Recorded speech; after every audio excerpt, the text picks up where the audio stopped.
2022. What a year it's been. Not that anyone here would know, because this is the only video I've uploaded this year to this channel.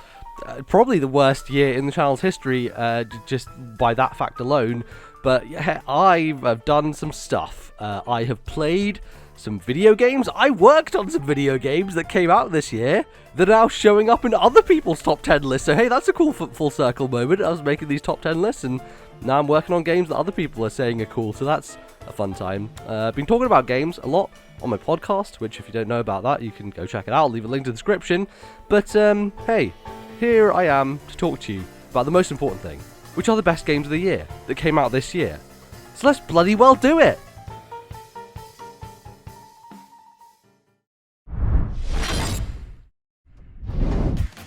Number 10. Pokemon Legends Arceus and Pokemon Scarlet and Violet. It has been simultaneously a fantastic and terrible year for Game Freak.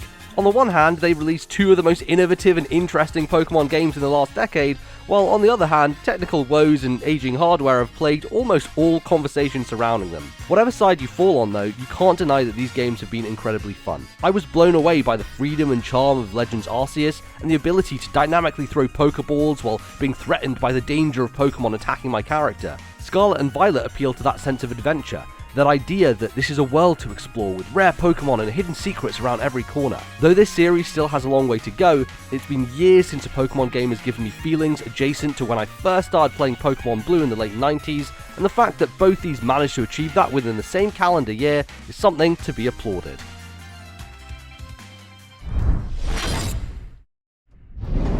Number 9. Triangle Strategy. As a Fire Emblem boy at heart, I was always going to have at least a passing interest in Triangle Strategy. Though its more immediate predecessors are Tactics Ogre and Final Fantasy Tactics, there is a distinctly Fire Emblem feel to this game that immediately hooked me. Square Enix's patented HD 2D style is on full display and looking better than ever with beautifully handcrafted dioramas that act as both tactical play spaces as well as exploratory environments. I love how challenging this game is, forcing you to understand that sometimes you just have to sacrifice one of your squad in order to claim victory. There were multiple chapters where I had one character remaining and managed to just eke out a win by the skin of my teeth. Each map is completely unique with interesting new mechanics constantly being thrown into the mix, and there are so many branching paths that it requires multiple playthroughs to see everything. Yes, it is extremely verbose and in many ways to its detriment, but if you're able to push through those elements, you will find a polished tactical gem that stands as a new high point for the genre.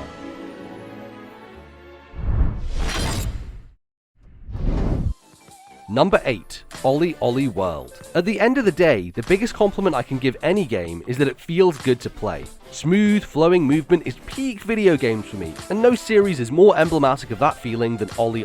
What Olly World does is take it to the next level in multiple different ways. Gone is the requirement to press a button when you land, allowing a broader audience to find the fun. The art style has been completely overhauled, giving us a pastel Adventure Time inspired look that feels both fresh and in keeping with the series' identity. And the previous challenge-based level gating has been removed, letting you beat the game without having to become a god at it. But boy, did I damn well try and become a skate god. It took me longer than it should have to finish this game because of how obsessed I got with completing every challenge and beating the high scores on my friends list. There are so many layers and complex tricks to pull off, and there's no better feeling than a flawless run where you finish the entire level in a single combo. The best thing I can say about Olly World is that I would play it even if there weren't any scores or challenges or goals. There is a feeling of pure bliss when you enter the flow state of skating, and not much comes close to beating it.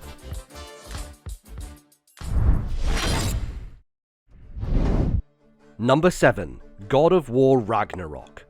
Over the years, I've definitely become more critical and skeptical of the big budget, quote, games as a movie that has been the purview of Sony and its various first-party studios. There is a point where you just wonder whether these should even be video games at all given their priorities. But sometimes one comes along that really does tick every box, and that is exactly what God of War Ragnarok did. Fundamentally, it's a very similar game to its predecessor, just bigger, more bombastic and ambitious, but what it lacks in surprise and impact, it very much makes up for in variety. There were multiple moments of awe and wonder at the landscapes and realms I was traversing, as well as a real joy in exploration of those spaces. The thing that sets God of War apart for me though is that it manages to balance narrative, combat, exploration, and most fundamentally puzzle solving in a really deft way that always manages to keep things fresh despite its 30-hour runtime. The mini open world areas that house the majority of the game's side quests are also brilliant and provided a refreshing experience when the main story was getting tiresome.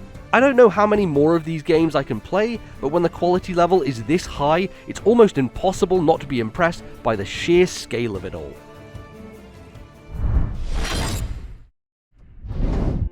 Number 6. Pentiment. I sat down to play Pentiment with the intention of checking it out for half an hour just to see what it was all about. 3.5 hours later, it was closing in on midnight and I had to force myself to close it. There is a confidence to Pentiment that is almost intoxicating. It knows exactly what it is, and it achieves everything it sets out to do in a way that seems utterly effortless. It's about the weight of history, the legacy of what we leave behind, the desire to be more and to struggle against the forces that challenge that desire. It's about love and loss and the crippling agony of existence in an uncaring world. But it's also about hope, about community, about solidarity and unity. It is about building something new on the ruins of something old, and defining a future unencumbered by the past. In a story that spans 25 years and a cast of characters that numbers in the dozens, you shape the choices and decisions of one man and come to see how these choices ripple throughout history. I could go on and on about the little details, like the sound of a quill scratching on parchment every time a character talks, or the carefully detailed animations when someone gets into bed. But this is truly an experience where it is greater than the sum of its parts. A slow and pouring character exploration that luxuriates in the details and trusts the player to keep them all straight. Pentiment is a narrative tour de force and should not be overlooked.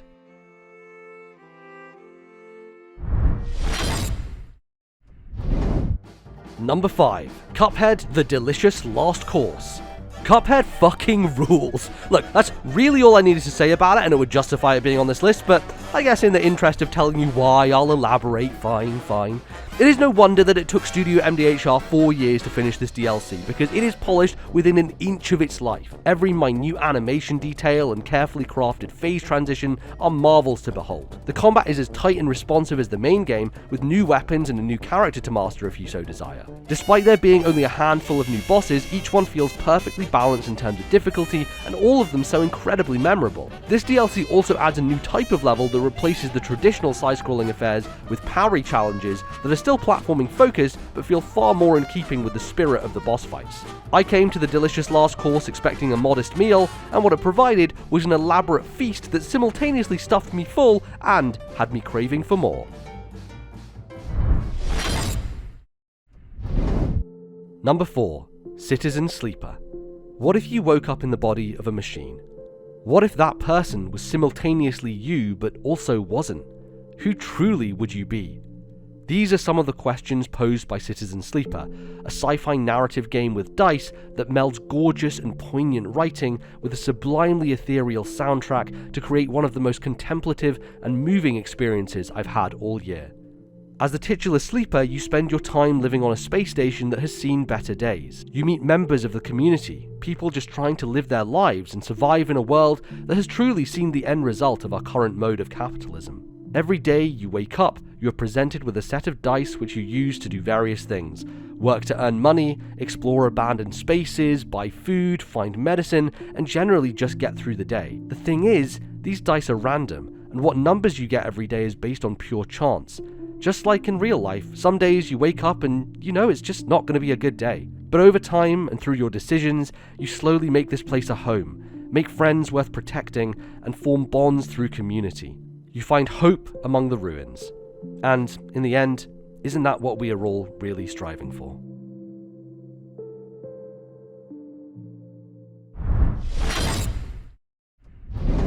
Number 3. Tunic. Tunic is like an onion. No, please, this isn't going to be a dumb Shrek joke, don't go anywhere, just stay here for a second. There are some games where the depths of what they're trying to achieve are so hidden that they can sometimes be dismissed by those who aren't driven to find what lies underneath. What Tunic achieves so masterfully is that rare ability to have a satisfying experience on every level of engagement. It is, at its core, a Zelda game with a cute fox. You run around this gorgeous isometric world that feels so deliberately crafted as to hide elements and secrets with the perspective in mind. Layer 2 is the manual, inspired by the types of manuals that came with games back when they still did that, but this manual hides multitudes. Things that you didn't know you could do but could have done from the beginning of the game are taught to you through this tool, and coming to those realizations is truly magical. But it goes further than that. The end of this game is something I don't want to spoil, but the depths to which it goes on a puzzle-solving level is unlike any game I've ever seen. When I realized what I had to do, I couldn't think about anything else for the next 2 days and stayed up late scrawling on pieces of paper like a madman. And yet the game goes even further than that, to a level that even I didn't reach, with a language that I never translated, but which enriches the experience even more so. You may get tired of the combat eventually, as I did, and you may come up against some puzzles that seem impossible, but trust me, it is worth pushing through because the payoff is absolutely incredible.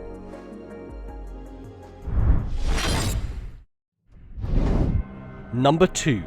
Elden Ring. Arise, foul tarnished, to seek the Elden Ring! As someone who has never played a Souls game before, mainly because I was turned off by how scary they are visually, Elden Ring was primed to be the one that got me. I'm a big old fantasy nerd, and despite a lot of the stuff in the marketing looking quite scary, the nerd in me won over and I decided to give it a shot. And holy fucking shit am I glad I did.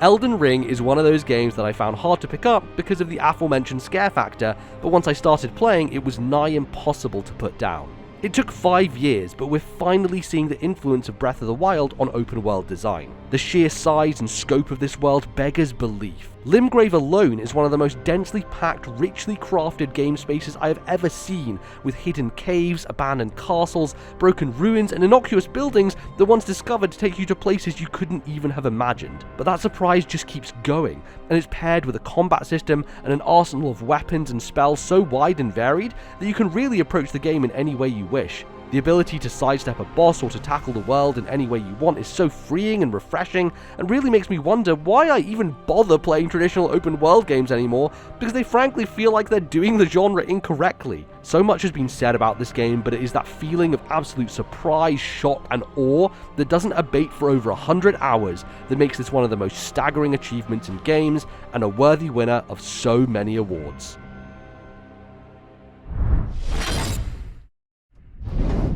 Number 1. Xenoblade Chronicles 3.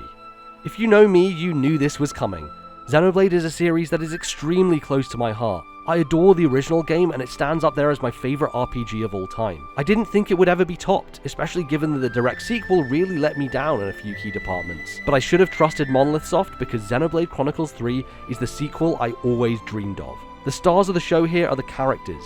Kids on two sides of a never-ending war that through circumstance are forced to work together, but through shared experience become a tight-knit family. Noah and Mio are the emotional core here, and their relationship and journey is the heart of this party. Uni is absolutely fucking hilarious, and she might be my favourite character in the whole series, especially when paired with Lance, who is boisterous and pensive in equal measure. Tyon takes time to grow on you, but comes out a changed person, and Senna is the girl with the gall, whose personal struggle with being herself isn't fully explored in the main story, but gets a lot of limelight in side quests. And speaking of side quests, for the first time in the series, they're not only worth doing, but are in many ways the highlight. Finding and helping these colonies is the core of the game, and alongside recruiting heroes to your side provides some of the most interesting and insightful details about the world. You find out how these regular folks live their lives in a world where all they know is war, and are forced to deal with what happens when that focus is diverted. But Xenoblade is a series that is really known for its scope, and no game, even Elden Ring, made me exclaim at its sheer scale more than Xenoblade Chronicles 3. There is an open area in Chapter 5 that is so extraordinarily massive, I gave up on my goal of mapping out the space myself because of how intimidatingly huge it was. The combat is incredibly satisfying, and surprisingly easy to understand given how chaotic it looks, and it builds on the strengths of the previous entries to create what is probably the most cohesive and fun in the series. But ultimately, what sticks with me in these games is the music, and how the tracks are so masterfully paired with the emotional beats of the storytelling. The flute is an instrument that is central to the game's narrative, and the way in which those leitmotifs are integrated into the entire soundtrack is nothing short of remarkable. The intertwining melodies of Noah and Mio's flutes are an example of that perfect way way in which only music can do storytelling. I can confidently say that Xenoblade 3 has a sequence that will go down for me as one of my favourites in all of video games. A sequence so impactful with music so resonant that it brought me to the point of tears. Xenoblade Chronicles 3 is a new high watermark for JRPGs, and without question and doubt, my game of the year for 2022.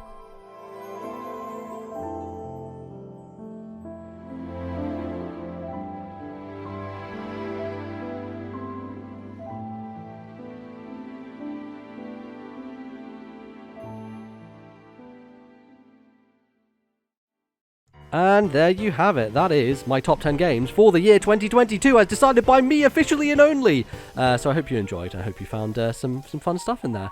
There's some few games that I would like to give a shout out to. Honorary number 11 that you can see on the screen right here. Power Wash Simulator. I put 40 hours into this fucking thing. Oh my god, it's the perfect podcast game. It's so chill and relaxed and thought it was fantastic. I would have loved to include it on the list, but, you know, just couldn't find a spot for it. So here it is, unofficial number 11, but is fantastic, a great game. I want to shout out Bayonetta 3, which I really enjoyed. Thought was a great follow-up and had really fun moments, just like bananas, bonkers, over the top.